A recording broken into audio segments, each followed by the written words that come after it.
What made you lose your faith in humanity? A young woman showed up at my front door crying her eyes out. She looked 22 with mascara running down her cheeks and her hands shaking. My wife Rebecca and I had been drinking celebrating our anniversary, so we were both a little buzzed when this girl appeared out of nowhere. She said she was lost and couldn't find her boyfriend's house. She said he lived somewhere near the county jail, which was a 15-minute walk from our place. She kept wiping her nose with her sleeve and looking around like she was scared someone was following her. Rebecca gave me that look that meant we should help, so I told the girl I'd walk her over there. Rebecca wanted to come too, but I told her to stay and watch the grill. The girl seemed relieved when I agreed to help and kept thanking me over and over. As we started walking, she explained that her phone had been stolen along with her food stamp card, so she couldn't call her boyfriend or use GPS. She said she'd been walking around for 2 hours trying to find his place. We headed toward the jail, taking the main roads first. The girl said some things looked familiar, but she wasn't sure if we were going the right way. She mentioned her boyfriend's house had a red door and a broken mailbox, which described about half the houses in that neighborhood. I was starting to sober up from all the walking and wondering if this was a good idea. My feet were starting to hurt, and I was thinking about those steaks getting cold back home. We'd been walking for almost an hour when she suddenly grabbed my arm and pointed at a small white house. She said that was definitely it because she recognized the broken garden gnome in the yard. We walked up the cracked driveway, and I noticed the red door she'd mentioned. The mailbox was indeed hanging off its post. She seemed so relieved to finally find the place that she practically ran up the front steps. I hung back on the walkway, figuring I'd make sure she got inside safely, then head home. The girl didn't knock or ring the doorbell. She just turned the handle and walked right in, which seemed odd, but I figured maybe they had that kind of relationship. I was about to turn and leave when the door swung back open, but it wasn't the girl standing there. It was a man holding a pistol pointed directly at my chest. "Wallet and phone now," he said in a voice that meant business. My hands went up automatically and I fumbled to get my wallet out of my back pocket. The beer buzz was completely gone, replaced by ice-cold fear. I handed over my phone and wallet while trying to see past him into the house. The man grabbed my stuff and then did something I wasn't expecting. Instead of slamming the door or telling me to run, he reached out with his free hand and grabbed my shirt. He yanked me forward with surprising strength, and I stumbled through the doorway into the house. The door slammed shut behind me and I heard the deadbolt click. Inside the house was dark, except for light coming from what looked like the kitchen. I could hear voices but couldn't make out words. The man with the gun pushed me forward down a narrow hallway. My mind was racing, trying to figure out what was happening.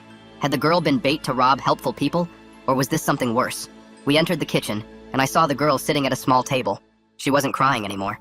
In fact, she was counting money and drinking a beer like nothing had happened. 2 other men were standing by the sink going through what looked like other wallets and phones. The table was covered with driver's licenses and credit cards from multiple people. The girl looked up at me and smiled, but it wasn't friendly. It was the smile of someone who'd won a game. She took a sip of her beer and said something to one of the men in Russian. They all laughed and I realized how much trouble I was in. This wasn't random.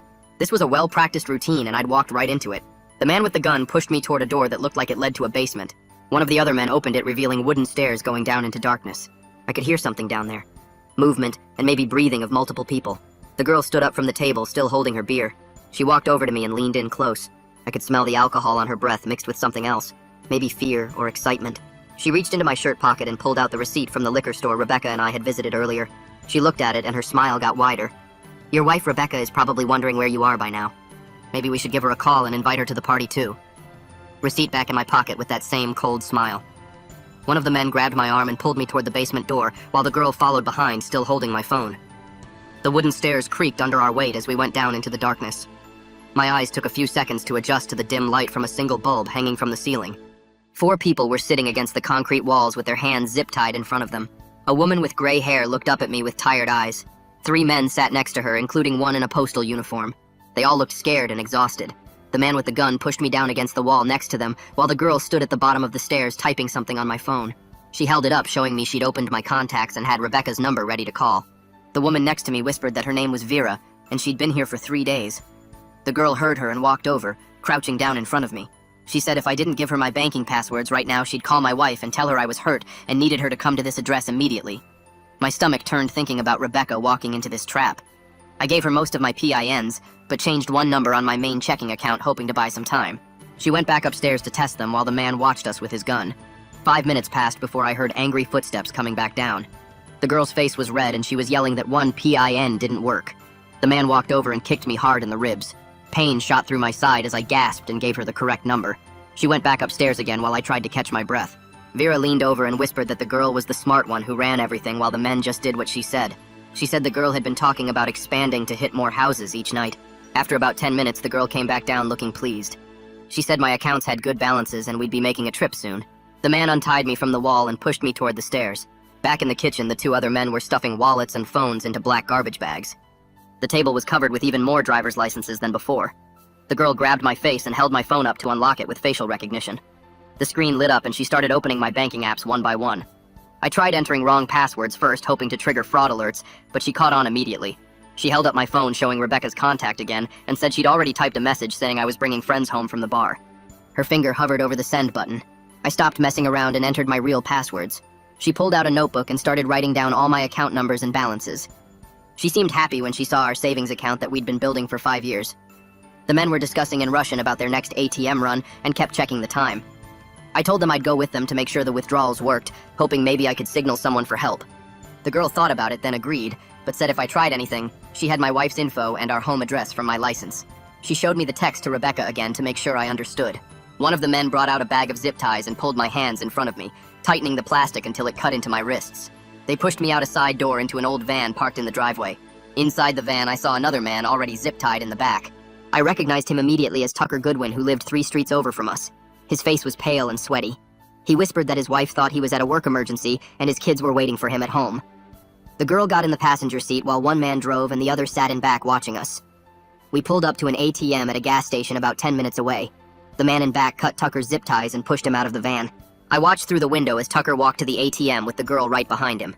His hands were shaking as he put in his card and entered his PIN. He withdrew the maximum amount, and the girl took the cash immediately. Tucker got back in the van looking defeated and told me quietly that his kids were home alone and he just wanted this to be over. Then it was my turn. The man cut my zip ties, and I stepped out trying to position myself so the ATM camera would get a clear shot of my face.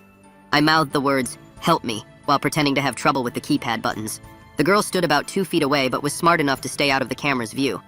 I withdrew the daily maximum from my checking account first, then my savings, then my credit card cash advance. Each time the machine spit out money and the girl grabbed it quickly.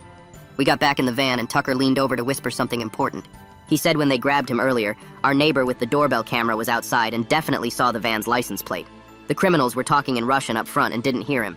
We stopped at 2 more ATMs, but when they wanted more, I explained that banks have daily limits and we couldn't get more until midnight when they reset. The girl pulled out her phone and searched for bank withdrawal limits. She read for a minute, then nodded and said I was telling the truth. We'd have to wait until after midnight for the limits to reset. They drove us back to the house, and as we pulled into the driveway, I saw a delivery truck pulling away from the curb. One of the men jumped out of the van and ran after the truck waving his arms, but it was already turning the corner. He came back carrying a package that had been left on the porch and kept looking around like he expected cops to jump out of the bushes. The man with the gun pushed Tucker and me back down into the basement where the other people were still tied up against the walls. The woman named Vera scooted closer to me once the men went back upstairs. She kept her voice low and told me she'd been listening to them talk for 3 days and heard them mention they'd been running this operation for 6 months. Based on all the wallets and IDs she'd seen them sorting through upstairs, she figured they must have grabbed at least 40 people, maybe more. The plastic zip ties were cutting into my wrists, and I started working them against a rough section of pipe that ran along the wall. Vera positioned herself to block the view from the stairs in case anyone came down. The plastic was thick, but the pipe had a sharp edge where it connected to the wall bracket, and I kept sawing back and forth, feeling it slowly start to give. My wrists were getting raw and bleeding a little, but I kept going. Footsteps came down the stairs and the girl appeared holding my phone. She showed me the screen where Rebecca had texted asking when I'd be home because it was getting late. The girl made me watch while she typed back that I was helping a neighbor with car trouble and would be another hour or 2. She hit send before I could say anything. A minute later, Rebecca responded with a heart emoji and said she'd put my dinner in the fridge and was heading to bed. The normal everyday feeling of that message made my chest tight because Rebecca had no idea what was happening just 15 minutes from our house. The girl smiled at me and went back upstairs. I kept working on the zip ties while Tucker sat against the wall looking broken. Around 11, the sounds upstairs changed, and I could hear them moving around more, getting ready for something. They were arguing in Russian and English about who should go on the midnight ATM run. The girl's voice cut through, saying she wanted to take me again since my accounts had the highest balances. I called up the stairs that my bank would lock the accounts if I tried multiple withdrawals in one day because of fraud protection. The girl came down looking suspicious and pulled out her phone to check. She typed for a few minutes reading different bank websites, then looked at Tucker. I told her his accounts wouldn't have the same restrictions since he banked somewhere else. She seemed to buy it and yelled something up in Russian. 2 of the men came down and cut Tucker's zip ties, then dragged him up the stairs. The van started outside and pulled away. While they were gone, I worked harder on my zip ties and finally felt the plastic snap on one wrist. My hand slipped free, but I kept both hands together so it would look like I was still tied up. Vera saw what I'd done and moved closer to help hide it. She whispered that the window near the ceiling had bars on the outside, so even if we broke the glass, we couldn't get through. We heard the van come back about 30 minutes later. The door opened, and Tucker stumbled down the stairs. His nose was bleeding and his eye was starting to swell shut. He dropped down next to me and whispered that he'd tried to run at the ATM, but they caught him right away. The one with the gun had punched him twice, and then told him they knew where his kids went to the school and what time his wife left for work. Tucker was shaking and kept wiping blood from his nose with his shoulder since his hands were tied again. Upstairs, the girl's phone rang and she answered it in Russian. Her voice got loud and angry real fast. She was yelling at whoever was on the other end, and I could hear her pacing back and forth across the kitchen floor. One of the men said something that sounded worried, and I heard him walk to the front window. He said something else in Russian, and the girl yelled back at him. The call went on for another few minutes with her voice getting more and more upset. When she finally hung up, she slammed something down on the table hard enough that we heard it in the basement. The men were talking fast now, and one of them kept going to the windows like he was watching for something. I tested my free hand carefully, making small movements to get feeling back in my fingers. Tucker leaned against the wall with his eyes closed and blood still dripping from his nose. Vera kept watching the stairs and whispered that something was definitely wrong because she'd never heard them sound this worried before. The girl came to the top of the stairs and looked down at us for a long moment without saying anything. Her face was different now, like she was trying to make a decision about something. She went back to the kitchen, and we could hear them pulling things out of drawers and cabinets. It sounded like they were packing up. One of them ran up the stairs to the second floor, and we heard him moving around up there too. They were getting ready to leave, and I didn't know if that was good or bad for us down in the basement. A siren started wailing somewhere close, and everyone upstairs went totally quiet. The footsteps stopped, and I heard someone rush to the front window. The siren got louder and louder until it sounded like it was right outside the house. My heart was pounding, so hard I thought they might hear it upstairs. The siren peaked, and then started fading as the cop car passed by without stopping. One of the men started yelling in Russian, and it sounded like he wanted to leave right now. The girl yelled back, and I heard her say something about a safe. She was telling them they couldn't leave without cleaning it out first. More arguing, and then footsteps coming down to the basement. One of the men came down with his gun out and stood at the bottom of the stairs watching us. He looked nervous, and kept glancing back up the stairs every few seconds. Above us, I could hear them dragging something heavy across the floor. It sounded like they were packing everything they could carry. I slowly moved my free hand behind my back and tested the basement door handle. It turned easily, and the door cracked open just a tiny bit. They'd forgotten to lock it in their rush to pack. I caught Vera's eye and nodded toward the door. She saw what I meant and moved closer to Tucker, who was still holding his bloody nose. The guard was looking up the stairs again and yelling questions in Russian. Someone yelled back, and he took a few steps up to hear better. I pushed the door open wider and looked out into the hallway. It was empty, and I could see light from the front room. The guard came back down, but he was still looking up at the ceiling, listening to all the noise. I helped Tucker stand up, and Vera got under his other arm to support him. We started moving toward the door as quiet as we could. The guard was back on the stairs, yelling up more questions. We slipped through the door and into the hallway. My legs were shaking from being tied up so long, but I forced myself to keep moving.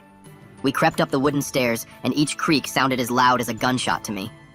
Tucker was trying not to lean too heavy on us, but I could tell he was still dizzy. We made it to the top of the stairs, and the front door was maybe 10 feet away. I could see the deadbolt was unlocked, and my hand was reaching for the doorknob when the girl stepped out of the kitchen. She was holding my phone in one hand, and something black in the other hand. She shouted something in Russian and raised the black thing toward me. I saw the little metal prongs right before she pulled the trigger. The taser wires shot out and hit me in the chest. Every muscle in my body locked up at once, and I dropped straight to the floor. The pain was like nothing I'd ever felt before. I couldn't move or speak or even breathe right. Tucker and Vera just stood there frozen while the girl kept the trigger pulled. The men came running from different rooms and grabbed all three of us. They dragged us back down to the basement, and this time, they weren't messing around with zip ties. They had actual chains and padlocks that they wrapped around our wrists and ankles. The girl came down looking mad as hell. She said we'd forced them to speed up their timeline, and now they had to leave tonight. She pulled out my phone and showed me she was dialing Rebecca's number. I tried to say something, but my mouth still wasn't working right from the taser. She let it ring once, then hung up before it could connect. She said that was my last warning, and if we tried anything else, she would let it ring through and tell Rebecca to come pick me up. About 20 minutes later, they brought someone new down to the basement. It was a young guy wearing one of those food delivery shirts, and he was crying hard. He kept saying he only had $30 in his bank account and begging them to let him go. They chained him to the wall next to Tucker and went back upstairs. The delivery guy was shaking and asking us what was happening. Vera told him to stay quiet and save his energy. I could still feel the taser burns on my chest, and every movement hurt. Upstairs, they were moving faster now, and I heard the van doors opening and closing outside. The girl came back down and looked at the delivery driver. She said his car and delivery account would be useful for checking out houses without anyone getting suspicious. The guy started crying harder, and she just laughed. She went over to Tucker and checked his chains to make sure they were tight. She said something about how the boat wouldn't wait past dawn, so they needed to finish packing the safe. One of the men yelled down that they found more cash in the upstairs closet. The girl smiled and said this had been their best house yet. She looked at me and said my bank accounts alone would fund their next 3 months of operations. Then she went back upstairs and I heard her telling the men to load the heavy bags first. The delivery driver was trying to pull his hands through the chains, but they were way too tight. Tucker had his eyes closed and was breathing heavy through his mouth since his nose was still messed up. Vera kept watching the stairs like she was planning something, but I couldn't tell what. The chains were different from the zip ties because we couldn't work on breaking them. All we could do was sit there and listen to them getting ready to leave with everything they'd stolen from us. The girl walked over to the delivery driver who was still shaking and crying against the wall. She crouched down in front of him and patted his cheek hard enough to make him focus on her face. She told him to stop crying because they had work for him to do. She said his delivery car with those magnetic signs would be perfect for checking out nice houses without anyone calling the cops. The driver just stared at her with his mouth open like he couldn't believe this was real. She stood up and told one of the men something in Russian that made him laugh. Then she looked back at us and said they'd been doing this for 6 months and had their system down perfect. She said the delivery apps made it easy to see who ordered expensive food and wine because those people usually had money. The driver started crying harder when he heard that, and she just shook her head like he was being a baby. One of the men came down and said something that made her smile real wide. She told us they'd found another safe upstairs with at least $10,000 in cash. The way she said it made me think they'd hit the jackpot with this house. Time kept dragging, and I could feel myself getting tired even though my heart was still racing from fear. My wrists hurt bad from the chains, and my chest still burned from where the taser hit me earlier. I looked over at Vera and saw her head dropping forward like she was falling asleep sitting up. Tucker was just staring at the wall with this blank look on his face like his brain had checked out. The delivery driver kept making these little whimpering sounds that were getting on everyone's nerves. I tried to stay alert by counting the footsteps above us and listening to what they were doing. It sounded like they were dragging heavy stuff across the floor, and I could hear the front door opening and closing over and over. Around what felt like 2 in the morning, the exhaustion really hit me hard. My eyes kept trying to close and I had to shake my head to stay awake. Vera had given up fighting it and was sleeping against the wall with her chin on her chest. Tucker hadn't moved in what felt like an hour and just kept staring at nothing with his eyes half open. The delivery driver had finally stopped crying and was breathing heavy through his mouth. Outside, I heard car doors slamming and what sounded like the van being loaded with bags. They were definitely getting ready to clear out, and I wondered what that meant for us. Were they going to leave us here chained up or something worse? The girl came back down the stairs holding my phone and looking pleased with herself. She walked over and held the screen up so I could see my banking app was open. She'd figured out how to transfer money from my savings to my checking account and showed me she'd moved the maximum daily amount. She said the morning withdrawal limit would reset at 6, and they'd clean out the rest before leaving town. The way she knew all the banking rules and limits told me she'd done this many times before. She scrolled through my other accounts, and I saw she'd already tried to increase my credit card cash advance limits. She mentioned something about having a boat waiting at the marina that would take them out before dawn. She looked almost sad when she said their time here was ending, but that they'd made enough to set up somewhere new. One of the men came down and unlocked the chains holding Tucker to the pipe. Tucker tried to stand, but his legs were shaky, and the man had to pull him up by his arm. They dragged him up the stairs, and I heard the van doors open and close. The engine started, and I heard it drive away down the street. Vera woke up when she heard the noise and looked around confused. She asked where Tucker was, and I told her they'd taken him somewhere. We both knew that probably wasn't good, but neither of us said it out loud. 20 minutes went by with no sound of the van coming back. Vera and I kept looking at each other, and I could see she was thinking the same thing I was. What did they do with Tucker, and were we next? Finally, we heard the van pull back into the driveway, but Tucker didn't come back down to the basement. The men were talking upstairs in Russian, and it sounded like they were arguing about something. Vera whispered that maybe Tucker got away, or maybe they dumped him somewhere. Either way, we both knew our time was running out. The house got real quiet after that, except for footsteps pacing back and forth upstairs. It sounded like just one person walking around while the others were probably sleeping or keeping watch. I started working on my chains again, and found that one of the links near my wrist was orange with rust. I pulled and twisted it over and over, feeling it give just a tiny bit each time. The metal was old and weak, and I thought maybe with enough pressure it might actually break. Vera saw what I was doing and scooted closer to block the view from the stairs in case someone came down. The delivery driver had been quiet for a while, but suddenly started breathing real fast and making these gasping sounds. His whole body was shaking and he was pulling at his chains, so hard I thought he might break his wrists. Vera tried to calm him down by talking soft, but he was way past listening to anyone. He started screaming that he couldn't breathe and needed to get out right now. His noise brought the man with the gun running down the stairs looking mad as hell. The guy walked straight over to the delivery driver and hit him once hard across the face. The driver's head snapped back and hit the wall, and he went quiet except for some moaning. The man said something about keeping our mouths shut if we wanted to see morning. The casual way he used violence like it was nothing made it real clear they were getting desperate as their deadline got closer. Dawn was coming, and they needed to be gone before people started waking up and going to work. The rusted link gave way with a sharp snap that sounded way too loud in the quiet basement. The chain fell loose from the wall but stayed wrapped tight around my ankle like a metal snake. I stood up slow and careful, testing if my legs would hold after sitting for so long. Vera watched me take a few shaky steps and nodded when she saw I could move okay. The basement door crashed open, and Tucker came tumbling down the stairs, landing hard on his hands and knees. His face had dried blood under his nose, and his shirt was torn at the shoulder. He pushed himself up and looked at us with wild eyes. He told us they'd taken him to 3 different ATMs and made him empty his accounts, but at the last one, he'd pretended to have trouble with the keypad. The security guard came over to help, and Tucker managed to mouth the word help while the criminals watched from the van. The guard called it in right away, and Tucker said he saw him talking fast into his radio as they drove off. That's when we heard them, sirens getting louder and closer every second. The criminals upstairs started yelling at each other in Russian and English, and I could hear furniture being shoved around. The girl's voice cut through everything, screaming about the boat leaving in 30 minutes and how they needed to go now. Heavy footsteps pounded down the basement stairs, and all 3 of them appeared at once. The girl pointed at me and said I was coming with them as insurance. The man with the gun grabbed my arm and yanked me toward the stairs, while the girl held my phone up to my face. The screen lit up and unlocked, showing all my apps and messages. She shoved it in her pocket and pushed me from behind to move faster. As they dragged me up the stairs, I spotted a heavy metal flashlight sitting on a shelf near the top. Without thinking, I grabbed it and swung hard at the gunman's knee. The crack was awful, and he went down screaming, his gun sliding across the kitchen floor. The girl dove for it, but Vera had followed us up and kicked it under the stove before she could reach it. The third man looked at all of us, then at the flashing red and blue lights filling the windows, and ran straight out the back door. Police cars screeched to a stop outside, and I could hear doors slamming and voices shouting commands. The front door exploded open, and officers rushed in with guns drawn, yelling for everyone to get down. The girl dropped to her knees instantly with her hands up, tears already streaming down her face. She started sobbing and saying they forced her to help, that they had her sister back in Russia and would hurt her if she didn't do what they said. Her whole body shook, and she looked so young and scared that even I almost believed her for a second. But I told the cops everything, talking fast about the basement full of people and how she'd been running the whole operation. More officers came down and found the delivery driver and the others still chained up. They called for bolt cutters and paramedics while securing the house. Detective Marshall showed up about 20 minutes later wearing a wrinkled suit and looking tired. He took one look at the setup and shook his head like he'd seen this before. He told me this matched cases in 3 other states where they'd been tracking this group for months. The last house they hid in Missouri, an old man had a heart attack and died when they wouldn't let him get his medicine. He said we were lucky Tucker got word out when he did. The paramedics checked everyone over, shining lights in our eyes and taking blood pressure readings. My wrists were raw and bleeding from the chains, and I had burns on my chest from the taser.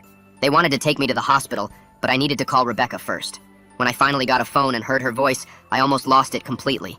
She was already in the car driving here because Tucker's wife had called her after the police contacted her about Tucker. She kept saying my name over and over and asking if I was really okay. I told her I was fine, even though my whole body hurt and I couldn't stop my hands from shaking. The paramedic took the phone and told her which hospital they were taking me to. I watched them load the girl and the gunman into separate police cars, while crime scene people started photographing everything. The table still had all those stolen licenses and credit cards spread out like some sick collection. Vera sat next to me on the ambulance bumper with a blanket around her shoulders. She said she'd been sure we were going to die down there. Tucker was already in another ambulance getting his nose looked at. The delivery driver was the worst off because he'd been down there the longest without food or water.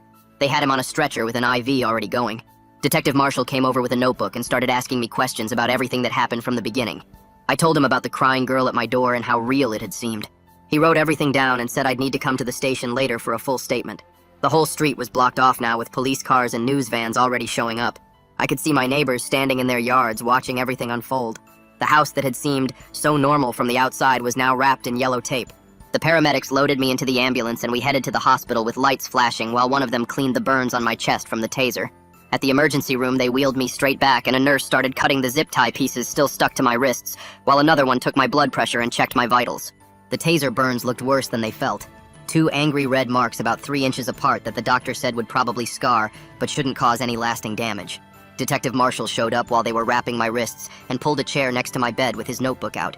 He asked me to go through everything again from the beginning, and I told him about the girl showing up crying at our door and how real it had seemed. He nodded and said they'd been tracking this group for months across multiple states, and the girl was actually on the FBI's wanted list for similar crimes in Missouri and Kansas. The nurse came back with some papers for me to sign when Rebecca burst through the curtain and grabbed me so tight I couldn't breathe. She kept saying she was sorry over and over, that she should have never encouraged me to help that girl, that she should have come with me instead of staying home. I told her there was no way we could have known, and that these people were professionals who'd done this dozens of times before. She wouldn't let go of my hand, even when the doctor came back to check the bandages one more time. 3 weeks went by before Detective Marshall called to tell me they'd caught the other 2 men at a border crossing trying to get into Canada with fake IDs. He said Tucker and I would need to testify, But the evidence was overwhelming with the doorbell camera footage, ATM recordings, and all the stolen property they'd found in the house. The bank called a few days later saying they'd reversed most of the fraudulent charges after reviewing the ATM footage that clearly showed my zip-tied hands. Our homeowner's insurance covered the rest of the stolen money after we filed a claim with all the police reports attached. Rebecca went out the next day and bought 3 security cameras that she made me install on every corner of our house, plus a new alarm system that cost more than our car payment. She also got one of those video doorbells that lets you see who's there before you open up. 6 months passed before the trial finally happened, and I had to sit in that courtroom looking at the girl who'd almost destroyed our lives. She tried to keep up her victim act, but the prosecutor had recordings of her speaking perfect English and running the whole operation. The judge gave her 15 years, while the men each got 20 for armed robbery and kidnapping. That same week, I got a card in the mail from Vera saying she'd moved to live closer to her daughter and was doing better, though she still had nightmares sometimes. Tucker started coming over for beers on Fridays, and we'd sit on my back deck not really talking about what happened, but both knowing why we were there. His wife, Sarah, started a neighborhood watch program and actually got people to show up to the meetings, probably because everyone had heard what happened to us. She made these flyers with safety tips and phone numbers to call if you saw something suspicious. Rebecca and I grew closer after everything because we'd faced real danger and made it through together. We stopped taking our quiet evenings for granted, and she'd hold my hand tighter when we walked around the neighborhood. The boring routine we'd complained about before now felt like the greatest gift in the world. Our whole neighborhood changed after those criminals got caught because everyone started actually looking out for each other instead of just waving when they got their mail. People exchanged phone numbers and kept an eye on each other's houses when someone went out of town. I learned the hard way that helping people is good, but you have to protect yourself and your family first. That girl had used our kindness against us and nearly destroyed everything we'd worked for. Now when someone comes to our door asking for help, I check the video doorbell first and keep the chain on while I talk to them. Rebecca doesn't give me that look anymore when someone needs help, because we both know what can happen when you trust the wrong person. The scars on my chest faded to thin white lines, but they remind me every day that not everyone who asks for help really needs it. Tucker and I still meet up every Friday, and Sarah's neighborhood watch group has grown to include 3 other streets. The criminals are serving their time, and that house with the red door got demolished after the city condemned it. Our neighborhood is safer now, but we're all a little less trusting, and maybe that's not such a bad thing when it keeps the people you love safe from harm.